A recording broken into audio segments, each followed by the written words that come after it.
the kingdom of God? దేవుని యొక్క రాజ్యం అంటే ఏంటి? Which we have to seek first. మొట్టమొదట మనం చూడాల్సింది Romans 14. రోమా 14 మనం చూసినట్లయితే, if you seek this first, దీన్ని మొట్టమొదటిగా వెతికినట్లయితే then these 5 things I mentioned will be added to you. ఈ 5 విషయాలు కూడా అవే వస్తాయి. Romans 14:17. Roma 14:17. Seek the kingdom of God first. దేవుని యొక్క రాజ్యాన్ని మొట్టమొదట వెతుకుడి. What is the kingdom of God? ఏంటి దేవుని రాజ్యం? It's not eating and drinking. ఏదో దేవుని యొక్క రాజ్యం అంటే భోజనం పానము కాదు. That means don't live for eating and drinking. కేవలం భోజనానికి పానమునకు మాత్రమే జీవించొద్దు. Some people, their God is their stomach. కొంతమంది వారి యొక్క కడుపే వారి దేవుడు. They worship their stomach. వారి కడుపుని వాళ్ళు ఆరాధిస్తారు. Like people bow down before an idol. ఒక విగ్రహానికి వాళ్ళు సాగిలపడినట్లుగా. There are many believers like that. అనేక మంది విశ్వాసులు ఈ విధంగా ఉన్నారు. Oh stomach, what do you want? I'll give you whatever. ఓ కడుపు, నీకేం కావాలి అది నేను నీకు ఇస్తాను. Every day, what do you want? I'll give you that. ప్రతిరోజు నీకేం కావాలి చెప్పు. And if the wife does not make it exactly like that, భార్య ఖచ్చితంగా ఆ విధంగా చేయనట్లయితే, they are very angry with this wife because they cannot worship their stomach that day. భార్య మీద ఎంతో కోపడతాడు, ఎందుకంటే తన కడుపుకి ఆరాధన చేయలేకపోయాడు సరిగా. And they go waste their money in so many restaurants every day because they worship their stomach. రోజుకి ఒక రెస్టారెంట్కి వెళ్తూ డబ్బులన్నీ పాడు చేస్తూ ఉంటారు. I'm not against you're going to restaurant, that's okay. అంటే మీరు రెస్టారెంట్కి వెళ్ళకూడదని నేను చెప్పట్లేదు, వెళ్ళొచ్చు. I'll tell you why.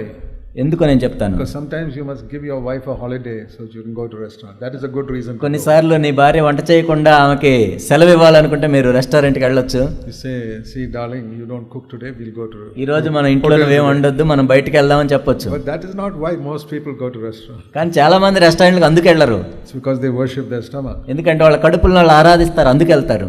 It says that in Philippians 3. Philippi 3 మనం చూసినట్లయితే, I'm not telling you stories which are not in the Bible. బైబిల్లో లేని కథలు ఏవో చెప్పట్లేదు మీకు నేను. Philippians 3. Philippi 3 verse 19. 19 the middle. మధ్యలో మనం చూస్తాం. Their God is their stomach. వారి కడుపే వారి దేవుడు. You saw it? చూసారా? It's in the Bible. బైబిల్లోనే ఉంది అది. Their God is their stomach means they are bowing down to their stomach. వారి కడుపే వారి దేవుడు అంటే ఏంటంటే వాళ్ళ కడుపుకి వాళ్ళు ఆరాధిస్తూ ఉన్నారు, సాగిలి పడుతున్నారు. It says here such people, verse 18, are enemies of the cross of Christ. వాళ్ళు సిలువకు శత్రువులుగా నడుచుకొనుచున్నారు. 18వ వచనం. Did you know that? మీకు తెలుసా ఆ విషయం? Because verse 19, their mind is on earthly things. ఎందుకంటే వాళ్ళ మనసు ఎప్పుడు కూడా భూ సంబంధమైన వాటి అందే ఉంది. It says in 1 Corinthians 6. 1 కొరింథీ 6 మనం చూసినట్లయితే, 1 Corinthians in chapter 6. 1 కొరింథీ 6వ అధ్యాయం verse 13. 13వ వచనం. Food is for the stomach and stomach is for food. భోజన పదార్థములు కడుపునకును, కడుపు భోజన పదార్థములకు నియమింపబడి ఉన్నది. But one day God will do away with both. దేవుడు దానిని వాటిని నాశనం చేయను. Stomach is not to be worshipped. కడుపు అనేది మనం ఆరాధన చేయటానికి కాదు. You give the food necessary for it. ఏదో మనకు అవసరమైంది తినాలి. So Romans 14:17 says, రోమా 14:17 ఏం చెప్తుందంటే, Kingdom of God is not food and drink. దేవుని యొక్క రాజ్యము భోజనమును పానమును కాదు. So if food and drink is the main thing in your life, నీ జీవితంలో భోజనం పానమే ముఖ్యమైన విషయాలుగా ఉంటే, these 5 things will not be added to you. ఈ 5 విషయాలు కూడా నీకు అనుగ్రహించబడవు. Then you have to take care of yourself. అప్పుడు నీది నువ్వే చూసుకోవాలి ఇంకా. But here is the kingdom of God. కానీ దేవుని రాజ్యం అంటే చూడండి, Romans 14:17. Roma 14:17, righteousness, నీతియు, peace and joy in the Holy Spirit. నీతియు సమాధానమును పరిశుద్ధాత్మ యందు ఆనందమునై ఉన్నది. What does it mean in Matthew 6:33? We must seek the kingdom of God first. మత్తయి సువార్త 6:33 ప్రకారం దేవుని యొక్క నీతిని రాజ్యాన్ని వెతకడం అంటే ఏంటి? Number 1, మొట్టమొదటిగా, Lord, I want to be righteous in my life. ఓ ప్రభువా, నా జీవితంలో నేను నీతిగా జీవించాలి. Not money, డబ్బులు కాదు, righteousness. NITI. That means in my office, if I have to sign a false statement to get money, I will not sign it. నేను పనిచేసే స్థలంలో నేను ఏదో డబ్బుల కోసం తప్పుడు సంతకం పెట్టాల్సి వస్తే నేను పెట్టను. Or my boss says you must sign this. లేకపోతే నా యజమాని చెప్తాడు దీని మీద సంతకం పెట్టమని. But sir, this is a false statement. కానీ ఇది తప్పుడు. And he says, if you don't sign it, I'll dismiss you. ఒకవేళ ఇది తప్పుగా సంతకం పెట్టాల్సి వస్తుందంటే నేను పెట్టను అని చెప్తే నేను తీసేస్తానంటాడు. You can dismiss me, sir. I'm a Christian. I will not sign a false statement. కావాలంటే నువ్వు ఉద్యోగం నుంచి నన్ను తీసేయచ్చు, నేను క్రైస్తవుడిని, నేను తప్పుడు సంతకాలు పెట్టను. I said that to my senior officers in the Navy. నేను నావికాదళంలో ఉన్నప్పుడు నా సీనియర్ ఆఫీసర్కి నేను చెప్పాను. When I was 23 years old. నాకు 23 సంవత్సరాల వయసు ఉన్నప్పుడు. I had 2 stripes on my shoulder as an officer. ఒక ఆఫీసర్గా నా భుజానికి 2 స్ట్రైప్స్ ఉండేవి. And my senior officer had 4 stripes. నా సీనియర్ ఆఫీసర్కి 4 ఉండేవి అలాంటివి. And he asked me to do something. ఆయన నన్ను పలాని చేయమని అడిగినప్పుడు I said, I'm sorry, sir. I'm a Christian. That is against my conscience. నేను క్రైస్తవుడిని, అది నా మనస్సాక్షికి విరోధం, నేను చేయలేనని చెప్పాను. It's a false statement. I cannot sign it. అది తప్పుడు సంతకం పెట్టాలి, నేను పెట్టను. Okay. He transferred me within half an hour. అర్ధ గంటలో నన్ను బదిలీ చేశాడు వేరే ప్రాంతానికి. Okay, fine. సరే, మంచిది. I decided. నేను నిర్ణయించుకున్నాను ఈ విధంగా. Even if they put me in jail, I am not going to sign a false statement. నేను చెరసాల్లో నన్ను వేసినా నేను మాత్రం సంతకం పెట్టను. And I was not 45 years old. I was 23 years old. అప్పుడు నాకు 45 సంవత్సరాల వయసు లేదు, 23 సంవత్సరాలే. I had been baptized just 2 years earlier. I was baptized when I was 21. అప్పటికి నేను బాప్టిజం తీసుకొని 2 సంవత్సరాలు అయింది. 21 సంవత్సరాలు అప్పుడు నేను బాప్టిజం You తీసుకున్నాను. don't have to be 50 years old before you start following the Lord. నువ్వు ప్రభువుని వెంబడించడానికి 50 సంవత్సరాలు రావాల్సిన అవసరం లేదు. You start following the Lord when you are 20 years old. God will use you mightily by the time you are 30 years old. కాబట్టి నీకు 20 సంవత్సరాలు ఉన్నప్పుడే దేవుడిని వెంబడించడం నువ్వు ప్రారంభించబడినట్లయితే 30 సంవత్సరాలు వచ్చినప్పుడు దేవుడు నిన్ను బలంగా వాడుకుంటాడు. He will test you. కానీ నిన్ను పరీక్షిస్తాడు దేవుడు.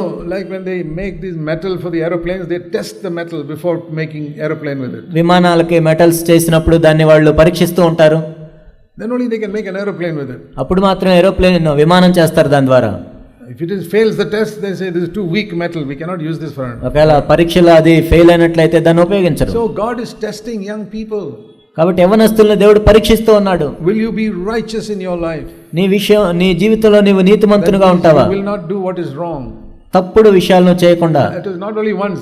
Many senior officers I had to say, I'm sorry sir, I cannot do that. I'm a Christian. నా జీవితంలో ఒక్కసారి కాదు, ఎంతో మందికి ఎన్నోసార్లు నేను చెప్పాల్సి వచ్చింది, నేను క్రైస్తవుడిని, నేను చేయలేనండి అని. I find so many people who are ashamed to acknowledge they are a Christian. నేను క్రైస్తవుడిని అని చెప్పుకోవడానికి చాలా మంది సిగ్గుపడుతూ ఉంటారు. They work in banks and offices and all. They are afraid to say they are a Christian. మన బ్యాంకుల్లో ఆఫీసుల్లో పనిచేసేటప్పుడు నేను క్రైస్తవుడిని అని చెప్పుకోవడానికే సిగ్గుపడతారు చాలా మంది. I see non-Christians who proudly proclaim I'm a non-Christian. క్రైస్తవేతరులు నేను క్రైస్తవుని కాదు అని వాళ్ళు ఎంత గర్వంగా చెప్పుకుంటారు. How do they do it? ఏ విధంగా చేస్తారు వాళ్ళు? There are marks on their forehead saying I am a non-Christian, I am a Hindu. వాళ్ళు నుదుటి మీద బొట్లు అవి పెట్టుకొని నేను హిందువుని క్రైస్తవుని కాదని ఎంతో ధైర్యంగా చెప్తారు. They are not ashamed of it. వాళ్ళు దాని గురించే సిగ్గుపడరు. They wear that wherever they go. వాళ్ళు ఎక్కడికి వెళ్ళినా అలానే వెళ్తారు. Only Christians are afraid to let people know I am a Christian. మనం క్రైస్తవులను భయపడుతూ వెళ్తుంటాం, అయ్యో నేను క్రైస్తవుని అని తెలిసిపోతుందేమో. I have seen these non-Christians in their offices. They'll have a big calendar with a picture of an idol there. అనేక మంది క్రైస్తవేతరులు పెద్ద పెద్ద క్యాలెండర్లో వాళ్ళ విగ్రహాల బొమ్మలు పెట్టుకొని ఉంటాయి. In their office. వాళ్ళ ఆఫీసుల్లో. Which Christian will put a calendar with a Bible verse on it? ఏ క్రైస్తవుడు ఒక బైబిల్ వచనం ఉన్న క్యాలెండర్ తన ఆఫీసులో పెట్టుకుంటాడు? I would do it. నేను చేస్తాను. I would keep a Bible on my table.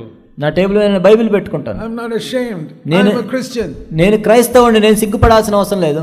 God tested me like that for 2 or 3 years. 2-3 సంవత్సరాలు దేవుడు నన్ను అలా పరీక్షించాడు. So many situations. అనేక పరిస్థితుల ద్వారా.